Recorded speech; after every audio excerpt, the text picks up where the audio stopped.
Hi hello నమస్తే welcome back to my channel. అందరూ ఎలా ఉన్నారు? బాగున్నారా? నేనైతే చాలా బాగున్నానండి. టుడే స్పెషల్ వచ్చేసి పంచదార గవ్వలండి. ఈ గవ్వల్ని మనం గోధుమ పిండితోటి అలా మైదాతోటి ఎలా కావాలంటే అలా చేసుకుంటాం కదా. నేనైతే ఈసారి పూరీ పిండితోటి ట్రై చేశానండి. మనకి పూరీ పిండి సూపర్ మార్కెట్లలో కానీ షాపుల్లో కానీ ఎక్కడైనా మనకి దొరికిపోతుందన్నమాట ఈజీగానే. ఇది పూరీ పిండి, పూరీలు బాగా వస్తున్నాయి కదా. అసలు గవ్వలు ఎలా వస్తాయో చూద్దాం అని ఒకసారి అయితే ట్రై చేశాను. మరి మీరు కూడా ట్రై చేయండి. సింపుల్ అండ్ ఈజీ ప్రాసెస్లో అయితే ఇప్పుడు చూపించేస్తాను. ముందుగా పూరీ ఒక హాఫ్ కేజీ పిండి అయితే తీసుకున్నానండి. దాంట్లో పించ్ ఆఫ్ సాల్ట్, ఒక చిటికెడు సాల్ట్ అయితే వేసేసి ఒకసారి బాగా మిక్స్ చేసుకొని మనం చపాతీకి అయితే ఏ విధంగా అయితే కలుపుకుంటామో అదే విధంగా కొద్దిగా వాటర్ పోసుకుంటూ ఇలా మరీ గట్టిగా కాకుండా మరీ మెత్తగా కాకుండా వీడియోలో చూపిస్తున్నట్లు ఈ మెజర్మెంట్స్లో మనం కలుపుకుంటే గవ్వలు అనేది చాలా పర్ఫెక్ట్గా వస్తాయన్నమాట. క్రంచీగా చూడండి.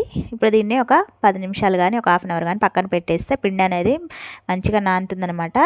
ఒక 10-15 మినిట్స్ తర్వాత చూడండి ఇలా మళ్ళీ ఒకసారి బాగా మిక్స్ చేసుకొని చిన్న బాల్స్ లాగా ఇలా వీడియోలో చూపిస్తున్నట్లుగా ఈ సైజులో చేసుకుంటే మనకి ఆయిల్లో కూడా మంచిగా ఫ్రై అవుతాయి అన్నమాట. ఆ తర్వాత నా దగ్గర గవ్వల చెక్క అయితే ఉందండి.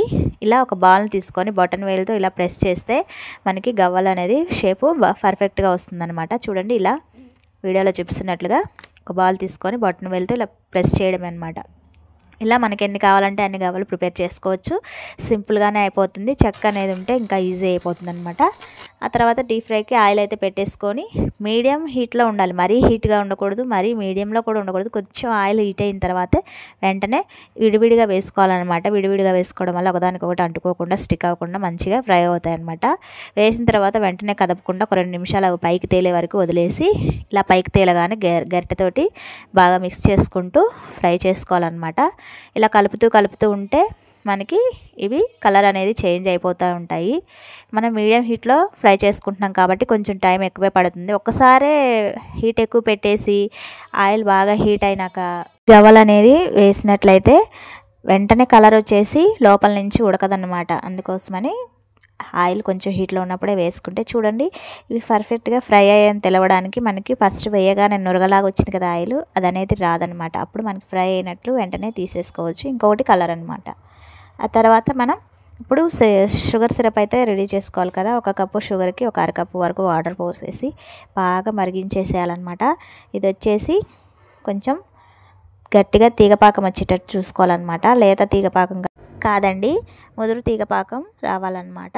వచ్చిన తర్వాత వెంటనే గవ్వలు అనేవి ఆ షుగర్ సిరప్లో వేసేసి ఒకసారి బాగా మిక్స్ చేసుకున్న తర్వాత దీన్ని ఒక వెల్లడిపాటి ప్లేట్లోకి ఆరబెట్టుకున్నట్టు ఇలా విడివిడిగా వేసుకోవాలన్నమాట. వేసుకుంటే ఈ షుగర్ అంతా గాలికి గట్టిపడి ఆ గవ్వలకు అనేది బాగా అంటుకుంటుందన్నమాట. చూడండి ఇలా మనం వేరే ఒక ప్లేట్లోకి తీసుకున్న తర్వాత కొంచెం ఒక 10 మినిట్స్ పక్కన రెస్ట్ ఇచ్చిన తర్వాత గవ్వలు అనేవి చూడండి ఎంత పర్ఫెక్ట్గా వచ్చాయో.